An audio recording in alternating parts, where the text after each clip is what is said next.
ఉండేది ఇక్కడ, ఒక గురుకులం లాంటిది.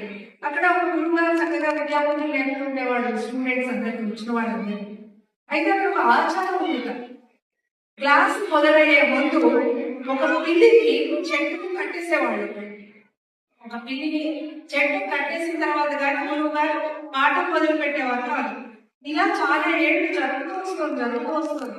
కొంతకాలానికి ఒక విద్యార్థి కొత్తగా వచ్చిన వాళ్ళకి చూసాట, ఎందుకు పిల్లిని కట్టేస్తున్నారో అర్థం కాక వెళ్ళి అడిగారు అక్కడ ఉన్న వాళ్ళని, ఎందుకు పిల్లిని కట్టేస్తున్నారు చెట్టుకి. ఒక రోజు అని అడిగాక, చూడు నీకే అర్థమవుతుందని వదిలేశాక. ఇంకొక రోజు చెట్టు కట్టడానికి పిల్లి దొరకలా. ఇక వాళ్ళందరూ పరుగులు పెట్టి శ్రమించి అన్ని గంటలు వాళ్ళు వేస్ట్ చేసుకుని ఎక్కడో ఒక పిల్లిని పట్టుకొచ్చి చెట్టు కట్టేసి అప్పుడు వాళ్ళు లెసన్ మొదలు పెట్టారు. ఈ అబ్బాయికి అర్థం కాదు, ఏంటిది పిల్లి లేకుండా పాఠం మొదలు పెట్టాలి గురువుగారు అని అడిగితే, అప్పుడు అక్కడ ఉన్న ఒక పెద్ద వ్యక్తి చెప్పాట, ఒకప్పుడు ఆశ్రమంలో పిల్లుల పోల ఎక్కువ ఉండేది, అవి చాలా డిస్టర్బ్ చేస్తూ ఉండేవి. ఆ పిల్లి తీసుకుని చెట్టు కట్టేసి అప్పుడు పాఠం మొదలు పెట్టేవాళ్ళు.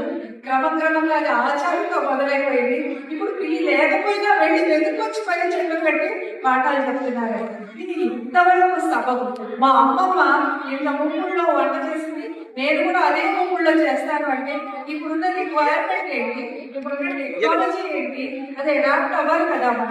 మన మెంటల్ గా, ఫిజికల్ గా, మన సరౌండింగ్స్ బట్టి, మన అవకాశాలను బట్టి, లాజికల్ గా, రీజనింగ్ తో మనల్ని మనం అప్గ్రేడ్ చేసుకుంటే ఇటువంటి మార్పు సాధ్యమవుతుంది. మారుతున్న కాలంతో పాటు మనం కూడా మారొచ్చు. నెక్స్ట్ జనరేషన్స్ వాళ్ళు చెప్తున్నారు కదా, ఇప్పుడు alpha, Z, whatever call generations call, అవన్నిటితో పాటు మనం అంతకన్నా ఎక్కువ కంప్లీట్ అవ్వచ్చు అని నాకు